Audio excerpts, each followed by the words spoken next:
What do you think it is about the original Tron film that is so enduring?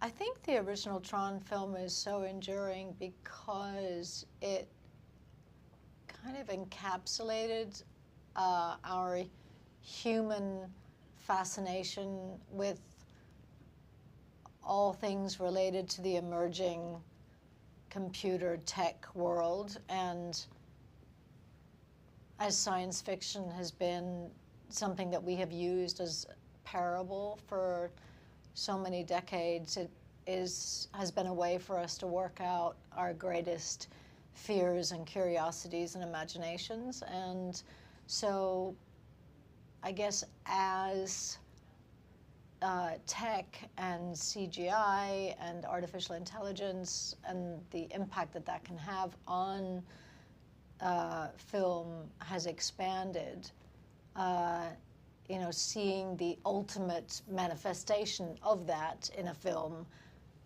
like in Tron, is a very exciting prospect. And so having someone like Justin and Jared and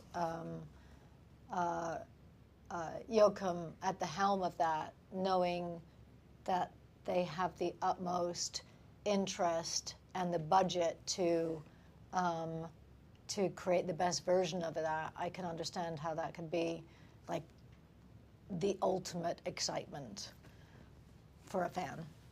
Gillian, what interested you most about portraying Elisabeth Dillinger, and what does she represent? I guess Elisabeth Dillinger represents the voice of reason to a degree, and you know, she has a semblance of a moral compass, and represents the embodiment of fear for the future of her company, fear for the future of humanity, fear for the future of her son's mental health.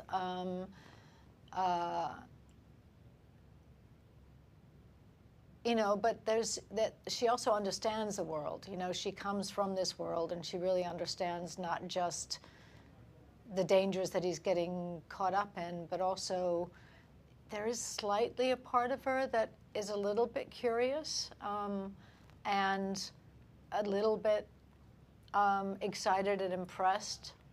But at the same time, when she realizes that almost like the rest of humanity, we're excited and we really want AI to be in front of us, but the minute it is, we're like, oh no, it's too late, what are we doing? And I feel like that's kind of where she's at, is, you know, she didn't put the brakes on early enough. Like we haven't put the brakes on early enough to actually make a difference. Okay. Evan, can you describe your experience working with Joachim, and what were your early conversations about Julian Dillinger like, and how did you make the character your own?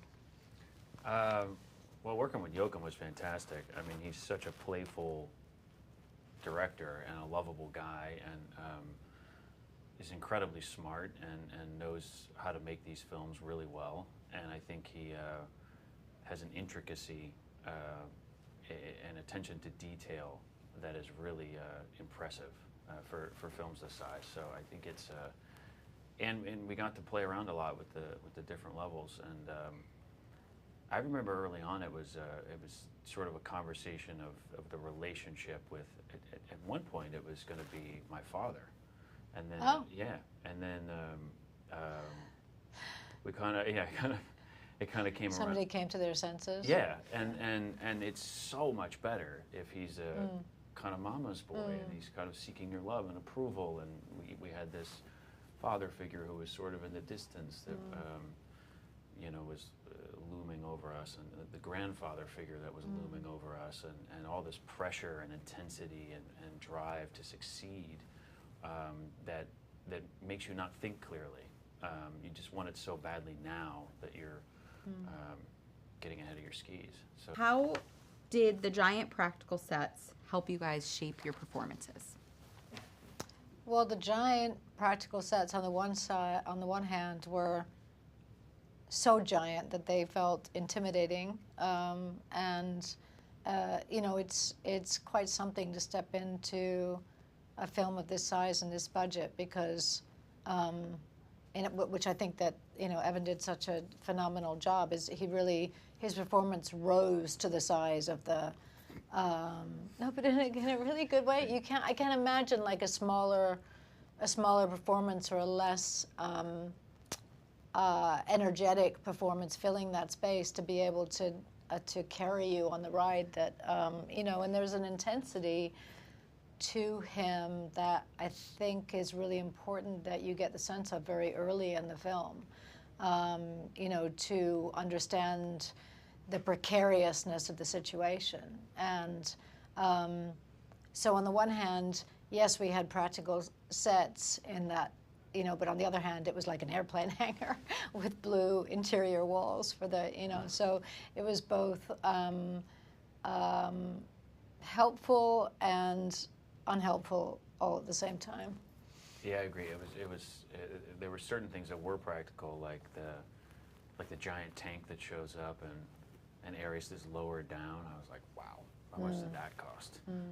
But there's other things, it's kind of fill in the blanks. And I think they had one laser thing in the transfer bay, but they didn't have the other one. So it's kind of like, you had to you got the gist, which was really great. And the amount of money and again, the attention to detail on the sets was incredible. My desk was awesome.